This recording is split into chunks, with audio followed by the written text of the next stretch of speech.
Welcome back to A Time for Peace Meditations, as we continue our enchanting journey with A Leprechaun in New Jersey. We delve into part 2 of our story. In the first chapter, we left Finn, our adventurous leprechaun, as he succumbed to a magical slumber in the ancient lands of Ireland. Now, as the veil of sleep lifts, we find him awakening in a realm far from the emerald hills and mystical forests of his home. This chapter, titled A New Dawn in an Unfamiliar World, invites us to explore through Finn's eyes the wonders and confusions of waking up in the modern era, specifically in a quaint corner of New Jersey.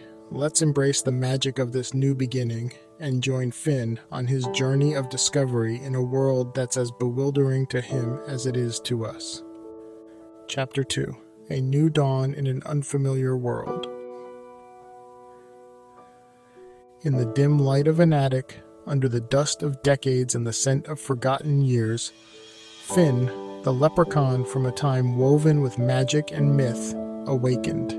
His last memory, a circle of ancient stones, bathed in moonlight, in a land where the veil between the Fae and humans was as thin as the morning fog, felt both distant and vivid.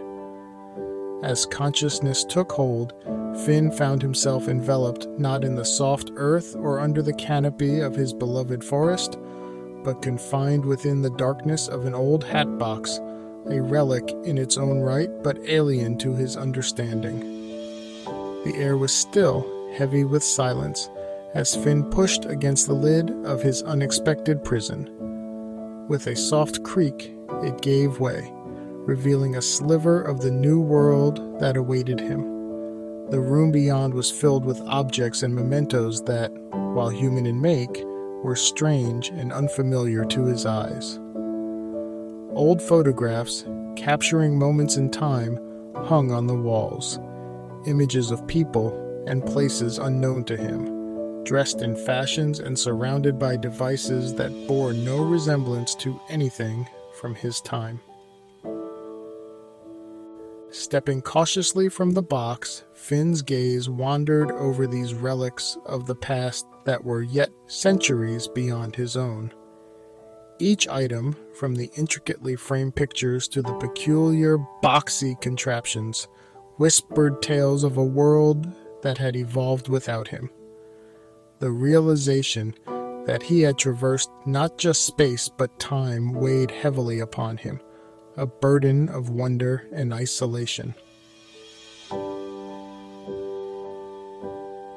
Guided by a mix of trepidation and curiosity, Finn ventured beyond the attic, navigating the narrow stairs with an agility born of centuries. Roaming the wild landscapes of Ireland, the house was quiet, save for the occasional groan of its aging frame, a stark contrast to the bustling life he remembered from his village. Here, in this place of stillness, time seemed to hold its breath, waiting for a sign to move forward. As Finn explored, he encountered more artifacts of modernity, lamps that lit with a mere touch, windows sealed with glass clearer than the finest waters, and furniture that spoke of craftsmanship both familiar and utterly foreign. The simplicity and ingenuity of these items fascinated him, though their purpose and operation remained shrouded in mystery. It was then, in the midst of his wonderment, that Finn heard the soft tread of footsteps, a sound so human and yet so alien in this new context. Peering from behind a curtain, he saw her, a young woman, her attire as bewildering to him as his appearance must surely be to her. Sarah, for that was her name, moved with a purpose and grace that spoke of a life far removed from the simplicity of Finn's world. Their eyes met, and in that instant, a bridge was formed between epochs, a silent acknowledgement of the improbable journey that had led Finn to this moment.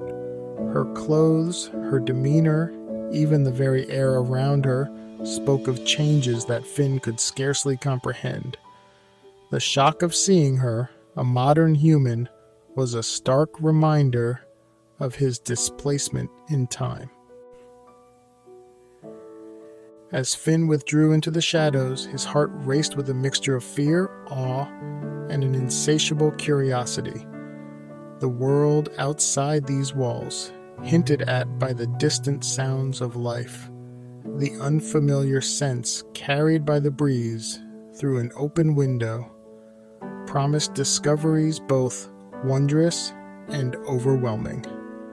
The sight of Sarah, a person so clearly belonging to this new era, was a vivid testament to the journey he had unwittingly embarked upon. In the quiet that followed her departure, Finn pondered his next steps. The realization that he stood on the threshold of an entirely unknown world filled him with a deep sense of wonder and an equally profound confusion. How had he come to be here, in this place, in this time? What magic had spirited him away from the ancient lands of his birth to this future so filled with mystery? As Finn grapples with the reality of his situation, the story ahead promises to unravel the mysteries of his journey. The ancient magic that has long connected the worlds of humans and the Fae finds new expression in the heart of New Jersey, bridging past and future in ways none could have anticipated. In the chapters to come, Finn's exploration of this modern world, guided by the kindness and curiosity of those he encounters, will reveal the deeper connections that bind us across time and space. The adventure is only beginning, and the magic that once danced in the moonlit groves of Ireland now whispers among the streets and alleys of a world reborn under the glow of electric stars. As we close this chapter of A Leprechaun in New Jersey, we leave Finn standing on the brink of discovery, his heart alight with curiosity and a dash of trepidation. The modern world, with its myriad mysteries and marvels, awaits him. But this journey is more than a tale of a leprechaun out of time. It's a reflection on the magic that persists in our world, often hidden in plain sight, waiting for those with the heart to seek it. Thank you for joining us for part 2 of this enchanting series. If Finn's adventures have sparked a light in your evening, we invite you to stay tuned for the next installment. Your likes, shares, and comments help keep the magic alive and guide others to find a moment of peace in their busy lives. So until next time, we wish you a night filled with wonder, a heart full of dreams, and a deep, restful sleep. Good night from all of us, at a Time for Peace meditations, and may you always find your way to the magic that dwells in the quiet moments of the world.